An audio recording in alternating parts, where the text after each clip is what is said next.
Tu es peut-être quelqu'un de très ambitieux, tu as des plans extraordinaires, tu as peut-être même envie de changer le monde. Tout ça, c'est très motivant, c'est très joli, mais la seule chose qui compte, c'est ce que tu fais aujourd'hui. Comment tu organises ta journée. Vous avez été plusieurs à me le demander, donc dans cette vidéo, je vais vous montrer comment j'organise mes journées. Alors, c'est pas le modèle parfait, je sais pas si ça va te permettre de changer le monde, mais je pense vraiment que ça peut augmenter drastiquement ta productivité. Le but, c'est qu'à la fin de cette vidéo, tu aies toutes les techniques et les bons outils pour passer à l'action. Alors, j'espère que tu es prêt et c'est parti. Alors, comment on va organiser cette vidéo? Dans la première partie, on va parler de planification. On va planifier la journée du lendemain. Et pour cela, on verra tout d'abord comment créer sa do list, quelles tâches on aimerait exécuter. Et du moment que ça c'est fait, on organisera son temps. Il nous faudra donc allouer chaque tâche à une plage horaire. Ensuite, la journée pourra commencer et là on verra deux éléments très importants. Le premier élément, le tracking, le suivi. On doit pouvoir analyser ce qui s'est passé durant la journée afin de voir ce qui a été ou ce qui n'a pas été. Et ensuite, on verra la barre d'énergie parce que on peut faire toute la planification qu'on veut, on n'est pas des robots et ta journée, ta productivité va beaucoup dépendre de ta barre d'énergie, de tes petits coups de mou et on verra donc comment s'y préparer et réagir de la bonne manière. Alors tout d'abord, tu le verras, durant cette vidéo, je vais te parler de pas mal d'outils informatiques.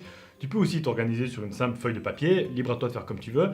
Personnellement, j'aime bien avoir tout sur mon laptop, d'avoir tout à portée de main. Donc pour organiser sa do list, moi je vais tout d'abord sur mon template Notion. Si tu n'as pas encore ce template, tu peux le télécharger gratuitement, je te mettrai un lien dans la description. On va imaginer qu'on est lundi soir 18h, tu es prêt à prendre ta soirée, à te détendre, mais là tu prends encore 20 minutes pour planifier ta journée du lendemain. Alors comme tu peux le voir sur ma template Notion, moi ma semaine là elle est déjà organisée. Le but de cette vidéo c'est surtout de te montrer comment j'organise ma journée. Donc la planification hebdomadaire, mensuelle ou même annuelle, elle est déjà faite. Je sais ce que je dois accomplir cette semaine. Et donc le but c'est de transformer ces objectifs hebdomadaires en objectifs journaliers. Alors moi personnellement, je n'aime pas trop organiser toute ma semaine du lundi au dimanche en me disant ok lundi je dois faire ça, mardi ça, mercredi ça. Ça peut être utile parce que ça te permet de mieux visualiser le temps que tu as à disposition la semaine. Mais moi je ne le fais pas parce que si par hasard mercredi tu as une journée très peu productive, eh bien tu dois repasser du temps à tout réorganiser, à tout déplacer ton organisation de la semaine et là tu perds un temps fou. Moi je m'organise un petit peu différemment. Le soir je me dis parmi les tâches que j'ai à faire cette semaine, quelle serait la tâche, si accomplie demain soir, aurait le plus d'impact positif dans ma vie ou sur mes projets? Et là, en partant de cette question, tu commences simplement à lister les différentes tâches que tu aimerais exécuter demain. Tu vas te retrouver avec une jolie liste.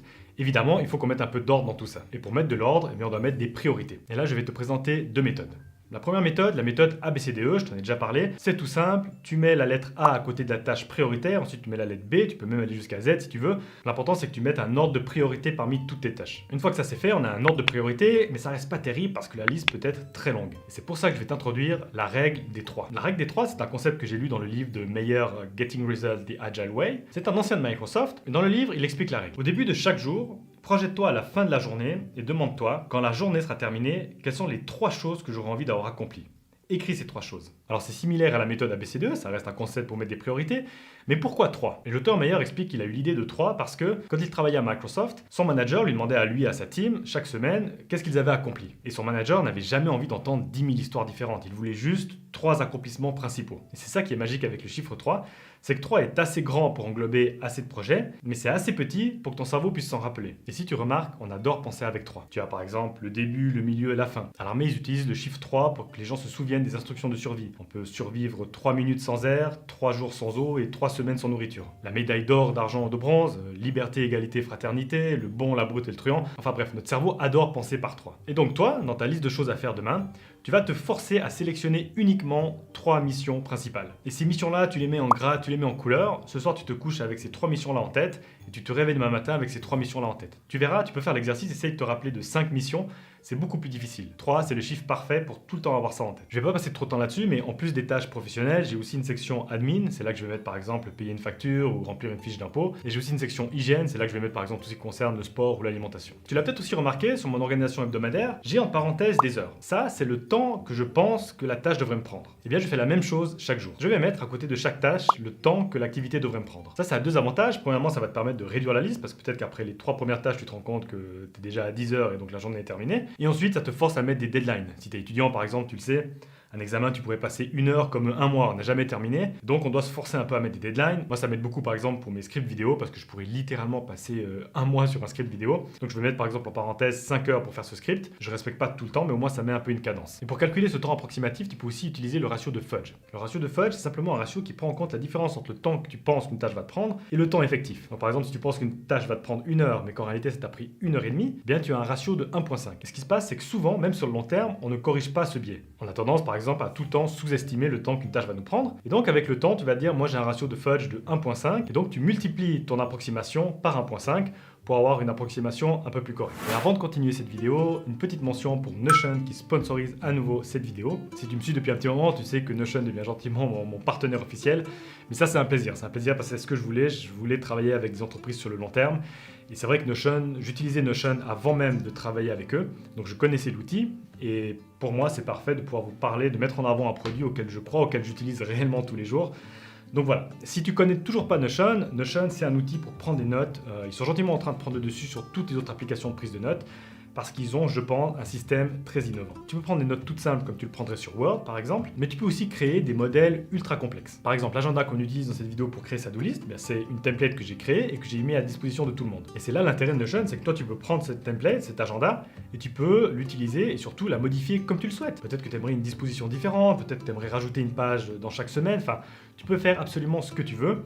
Et il y a des milliers de personnes qui mettent à disposition des templates, donc tu as accès à des milliers de templates différentes. Dès que tu t'habitues un peu, l'interface est très facile à utiliser, surtout que depuis quelques mois, c'est aussi disponible en français. Voilà, moi je prends absolument tout là-dessus, j'ai mon agenda, j'ai une template habitude. L'application est aussi faite pour collaborer, donc si tu es étudiant par exemple, tu peux facilement partager tes notes. J'ai aussi des amis qui ont commencé à utiliser ça pour leur entreprise, c'est extrêmement pratique pour collaborer avec leurs collègues ou leurs employés. Donc voilà, ils ont des plans payants, mais tu peux aussi utiliser, comme moi je le fais, de manière totalement gratuite. Si ça t'intéresse, il y a évidemment un lien dans la description de la vidéo. Alors du moment qu'on a créé notre do-list, qu'on sait exactement ce qu'on aimerait exécuter le lendemain, il est temps d'allouer chaque tâche à une plage horaire. Alors pour ce faire, moi j'utilise le calendrier Google. Pour le moment, j'ai pas trouvé mieux, c'est gratuit. Et donc je vais t'emmener sur mon calendrier Google et te montrer comment j'organise mes journées. Alors tout d'abord, je commence toujours par ce qui n'est pas du travail. Je commence avec mes 3 constantes. Constantes du matin, du midi et du soir. Entre ces constantes-là, je peux faire tout le travail que je veux, mais ces constantes-là, on n'y touche pas. Alors la première constante, c'est une constante du matin qui va durer à peu près 45 minutes. En général, ces derniers temps, je me lève autour des 5h30. Je fais 30 minutes de lecture avec un verre d'eau et quelques étirements. Ensuite, je vais prendre une douche, je me brosse les dents, je m'habille. Ensuite, je vais au bureau, un bureau qui est chez moi, je travaille depuis chez moi. Et là, pendant 5 minutes, je vais visualiser ma journée. C'est un mélange de méditation, de visualisation et de gratitude. Ça, c'est pour la constante du matin. La constante du midi, elle commence en général à midi, elle dure 2 heures. Donc 1 heure, ça va être cuisiner et manger. Et ensuite, je pars directement pour 1 heure de marche. En général, en écoutant un podcast ou un audiobook, une marche plutôt rapide. Ça m'aide vraiment à bien digérer, à pas avoir trop de coups de barre et surtout à bouger un peu, surtout quand on est resté assis toute la matinée. Ça m'arrive en revenant de la marche de faire une petite sieste si vraiment je sens que je suis vraiment fatigué, mais en général, la marche m'aide à éviter justement ce gros coup de barre. Et ensuite, la constante du soir qui commence en général à 18h. Là, c'est le temps libre, je fais ce que je veux, donc je peux faire de la lecture, je peux regarder une série, je peux regarder un documentaire. Ces temps, j'ai même commencé à faire du puzzle, on m'a dit que c'était super pour le cerveau. Et ensuite, une règle que j'essaye vraiment tout le temps en général de respecter, 21h30, je vais au lit avec un livre et je m'endors aux alentours des 22h. Alors pourquoi j'ai ces 3 constantes? Eh bien tout simplement parce que pour moi ça fait sens. Bon déjà ça fait sens de manger, je vais pas supprimer la constante du midi et ne pas manger ou ne pas manger le soir. Si je respecte pas ma constante du soir par exemple, c'est-à-dire que je vais travailler beaucoup plus tard, peut-être que je vais accomplir plus de choses, mais quelques jours plus tard, je vais être fatigué et ça va avoir des répercussions. C'est vraiment ces 3 constantes-là qui me donnent une stabilité, une routine. Et donc, j'installe ces 3 piliers et ensuite, j'organise mon travail comme je veux à l'intérieur. Et le travail, je l'organise par 4 blocs. Alors moi, quand je parle d'un bloc, on va dire que c'est une session de travail plus ou moins intense avec le moins de distractions possible. Et je vais organiser ces blocs en fonction de ma barre d'énergie. Alors je pourrais faire une fois une vidéo pour te montrer comment créer ta barre d'énergie. Mais avec l'expérience, tu sais plus ou moins si par exemple tu es du matin ou du soir ou à quel moment tu as des coups de mou. Donc moi, ma barre d'énergie, elle ressemble plus ou moins à ça. Et donc le premier bloc, c'est un bloc en général de 3 heures. C'est là que je fais le travail le plus intense, le plus créatif. C'est là où je mange ma grenouille. Typiquement, écrire un script de vidéo. Quand j'ai fini ce gros bloc de 3 heures, je prends une pause. En général, je vais faire une séance de musculation à haute intensité de 20 minutes. Donc ça fait un petit bloc pause de 30 minutes quand on prend en compte la douche. Et ensuite, j'attaque le bloc 2 qui va aller en général de 10h à midi. Là, j'essaie de faire des tâches, on va dire, qui demandent une énergie normale. Je ne suis pas autant en forme que le matin, mais je ne suis pas non plus totalement fatigué. Surtout qu'il y a le repas de midi qui arrive, c'est assez motivant. Donc là, je fais les tâches normales, comme par exemple ça peut être écrire une newsletter, faire des tâches administratives ou répondre à des mails. Ensuite, il y a la constante du midi. Quand je reviens de ma marche, j'attaque le bloc 3. Ça, c'est le bloc pour moi le plus difficile. C'est là que je me sens en général fatigué, démotivé, surtout qu'il reste encore 4 heures à tirer. Donc là, j'essaie vraiment de faire des tâches qui demandent peu d'énergie. En général, je mets mes écouteurs, j'écoute de la musique et je fais du montage vidéo. Pour moi, c'est ce qui me demande le moins d'énergie. Et finalement, je fais le 4e bloc. Là, j'ai une petite remontée d'énergie et je peux à nouveau faire du travail un peu normal, peut-être faire des newsletters, répondre à des mails, travailler sur des nouveaux projets. Tu l'auras remarqué, je t'ai pas parlé de pause. Pour moi, les pauses, je ne les planifie pas. Je prends une pause quand j'en ai besoin. Si par exemple, durant le bloc de 3 heures du matin, je suis super motivé, je suis dans mon flow et je suis en train d'écrire un script, je vais pas me forcer à prendre une pause. Je prends une pause quand voilà, je sens que là, je suis un peu en train de peiner. Je vais marcher 5 ou 10 minutes dehors et je reviens. Une deuxième chose aussi importante à mentionner, ça, c'est une structure générale. Évidemment, je vais déplacer parfois les blocs, je vais être flexible. Si par exemple, à midi, je suis encore très motivé, j'ai envie de continuer à travailler, je vais pas me me forcer à prendre la pause pour aller manger. Je mangerai à 13h ou 14h. Ou inversement, si à 11h j'en peux plus, vraiment j'ai trop faim, j'ai plus aucune motivation, eh bien je vais peut-être manger un peu plus tôt. Si tu additionnes le bloc 1, 2, 3, 4, j'arrive à 9 heures de travail à disposition. Malheureusement, c'est très rarement 9 heures de travail effective parce qu'avec les distractions, les petites pauses, les petits moments de procrastination, souvent je travaille effectivement moins que ça. Mais ça te donne déjà une bonne base et puis ça te permet aussi de te dire, ben voilà, j'ai pas trop intérêt à glander toute la matinée parce que sinon j'aurai aucune chance d'accomplir tout ce que je dois faire. Voilà, c'est 18h20, tu as fini d'organiser ta journée du lendemain. Là, je fais une dernière chose, je ferme les yeux juste quelques minutes et je visualise ma journée du lendemain. Je visualise les différentes étapes, le moment où je vais faire le sport, le moment où je vais faire telle activité. Surtout, je vais me rappeler de mes 3 missions principales. Et ensuite, je profite de ma soirée avant d'attaquer la nouvelle journée. Et cette journée commence, on est mercredi. Et là, c'est parfait. Tu commences ta journée, tu respectes exactement ce que tu as prévu. Tu finis ta journée, tu as travaillé 9 heures, tu as accompli tout ce que tu avais prévu. Malheureusement, ça se passe rarement comme ça. Pourquoi ? Tout simplement parce qu'on n'est pas des machines, on n'est pas des robots.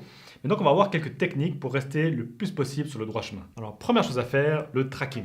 Alors, pour suivre tes journées, analyser tes journées, il y a plusieurs outils. Il existe Toggle, Rescue Time. Moi, j'utilise Clockify, c'est totalement gratuit. Et le but de Clockify, c'est simplement de suivre toutes tes activités durant la journée et d'avoir des rapports à la fin de la semaine. Donc, c'est méga simple d'utilisation. Tu vas sur leur site, tu laisses tout le temps leur page ouverte. Et dès que tu attaques une nouvelle tâche, tu appuies sur Play. Là, l'application commence le compteur, il enregistre que tu es en train de travailler sur telle activité. Si tu dois faire une petite pause, tu appuies simplement sur pause et dès que tu reviens, tu rappuies sur Play. Il faut juste prendre un petit peu l'habitude au début parce que parfois on oublie d'appuyer sur Play ou sur pause et donc du coup à la fin de la semaine, les résultats sont pas très corrects. Mais avec le temps, c'est plus trop un problème. Il y a 2 gros avantages d'utiliser cet outil ou un outil similaire. Premièrement, c'est de voir où tu passes du temps.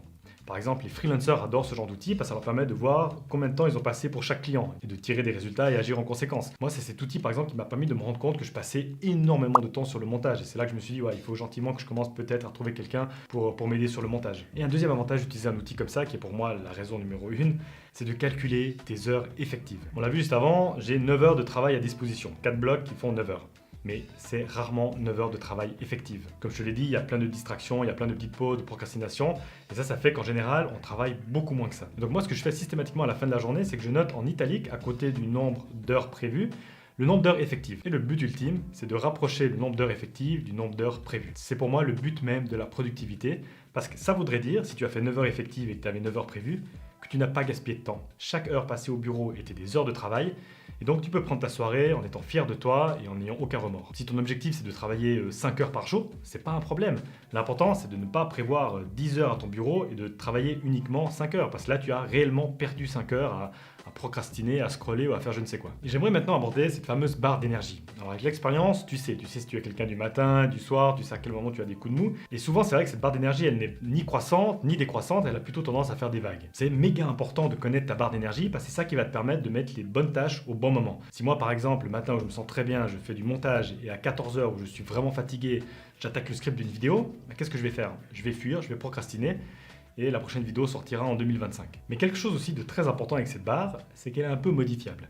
Elle est modifiable avec 2 moyens. Premièrement, le momentum. Si par exemple tu attaques ta journée, que tu fais ton premier bloc super bien, après tu fais un deuxième bloc encore mieux, tu es motivé, tu as déjà travaillé 5 heures, tu es dans un très bon momentum, cette barre a tendance à se déplacer vers le haut. A l'inverse, si tu fais n'importe quoi de ta matinée, que tu scrolles des heures, que tu manges n'importe quoi, à 13h, tu n'es vraiment pas dans un bon momentum et là, ta barre d'énergie a plutôt tendance à baisser. Et un deuxième moyen d'avoir une influence sur cette barre d'énergie, c'est l'alimentation. Par exemple, à 10h, si tu as un petit coup de mou, pourquoi pas te faire un petit maté ou un petit café. Mais aussi, ce qui est important, c'est ce que tu vas manger. Si par exemple, moi, je mange un demi-kilo de pâtes bolo à midi, ça, c'est la solution pour ne rien faire de tout l'après-midi. Après, malheureusement, cette barre d'énergie, elle varie quand même un peu d'un jour à l'autre. Et ça va t'arriver à un moment donné dans la journée où tu es censé être en forme, et là, t'as pas envie ou t'es fatigué. Là, on va voir comment avoir la meilleure réaction possible à un moment comme ça. Alors là, je t'ai créé une petite template, une marche à suivre. Donc, tu es devant ton ordinateur et là, tu as que des émotions négatives, t'as vraiment pas envie de travailler. Première chose à faire, c'est de te demander, est-ce que tu es fatigué ? Est-ce que tu as une réelle fatigue ? Ça fait peut-être plusieurs heures que tu travailles ou alors tu as mal dormi, peut-être que tu es fatigué. Donc là, pose-toi la question, si tu allais sur ton lit, sans téléphone, sans rien, pour dormir, est-ce que dans les 5 minutes, tu vas t'endormir ? Si la réponse est oui, va au lit ou va sur un canapé, et va te détendre, va dormir une vingtaine de minutes. Surtout, ne fais pas l'erreur de fuir ces émotions négatives en prenant ton téléphone, en allant sur le canapé, en scrollant 30 minutes sur TikTok, parce que quand tu vas revenir, tu auras pris tellement de shots de dopamine que ce sera encore pire de recommencer le travail. Si la réponse est non, on passe à l'étape suivante. L'étape suivante, c'est le manque de motivation. On n'est pas fatigué, on n'a juste pas envie de faire l'activité. Là, on fait plusieurs étapes. Premièrement, tu décomposes ta tâche en sous-tâches. Parfois, la tâche est tellement énorme que ça te fait peur, tu ne sais pas par où commencer, donc décompose la tâche en plusieurs tâches. Ensuite, ouvre un minuteur et mets 10 minutes. Tu te donnes 10 minutes pour travailler sur la tâche. Après 10 minutes, tu as le droit d'arrêter. Mais tu fais l'effort, tu donnes tout ce que tu as pendant 10 minutes. Souvent, ce qui va se passer, c'est que ça te permet d'entrer un petit peu dans un momentum et tu vas te dire, ah, mais je peux peut-être faire 10 minutes de plus et parfois tu te retrouves à travailler plusieurs heures. Si ça ne fonctionne pas, là, il faut faire quelque chose, parce que ça ne sert à rien de rester 3 heures devant ton ordinateur à ne rien faire. Première possibilité, c'est te lever, d'aller marcher un petit peu, prendre l'air, appelle un ami que tu n'as plus vu depuis longtemps. Ou alors, ce que tu peux faire, c'est changer de tâche, même si ce n'est pas prévu sur ton plan initial. Par exemple, moi, si j'ai vraiment pas envie d'écrire un script, eh bien, je vais mettre mes écouteurs, je vais mettre un peu de musique motivante et je vais faire du montage. Surtout, rappelle-toi, plus tu attends avant de commencer une activité, plus ce sera difficile de t'y mettre. Si tu arrives le matin et que direct tu commences à travailler, c'est beaucoup plus facile que si tu scrolles quelques minutes sur ton téléphone, ensuite tu hésites un petit peu, tu réfléchis si tu as vraiment envie de le faire, 15 minutes, 20 minutes sont passées, et là ça devient de plus en plus difficile d'attaquer. Donc tu t'assieds, tu réfléchis pas et tu attaques. Voilà, c'est la façon dont moi je m'organise, ça change aussi d'année en année, des fois j'ajuste un petit peu. Ça peut aussi être différent pour toi. Moi, je suis du matin, je me sens très bien le matin. Peut-être que toi, c'est l'inverse, c'est le soir que tu es très productif ou très créatif. À toi d'ajuster comme tu le souhaites. C'est le plus important dans la productivité, c'est de comprendre qu'on est tous différents et de comprendre comment son corps fonctionne, comment ta barre d'énergie fonctionne, et ensuite d'agir en conséquence. Tu ne pourras pas aussi faire tout parfaitement du jour au lendemain. Moi, ça m'arrive aussi parfois de faire des journées à 3-4 heures de travail effectif.